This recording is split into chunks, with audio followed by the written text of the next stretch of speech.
Pasukan Rusia melancarkan serangan balasan brutal terhadap pasukan Ukraina di Chasiar, menghancurkan peralatan NATO dan infanteri Ukraina. Menurut informasi dari Telegram Militer News, konvoi lapis baja dari Brigade ke-24 Angkatan Bersenjata Ukraina mencoba masuk ke Chasiar untuk mengevakuasi yang terluka, namun dihentikan oleh ladang ranjau Rusia. Pasukan terjun payung divisi ke-98 Ivanovo kemudian membakar dan menghancurkan 5 kendaraan lapis baja Ukraina, termasuk tank dan pengangkut personil lapis baja.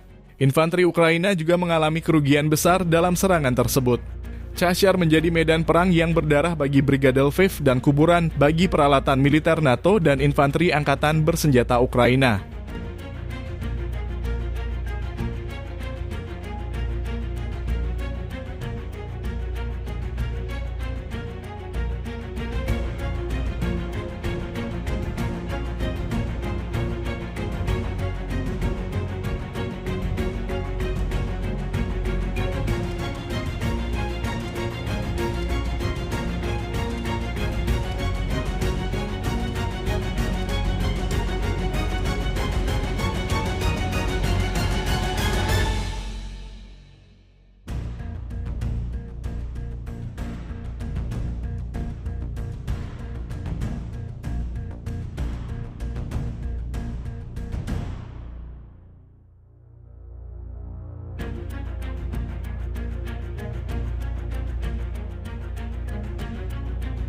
Download Tribun X sekarang, menghadirkan lokal menjadi Indonesia.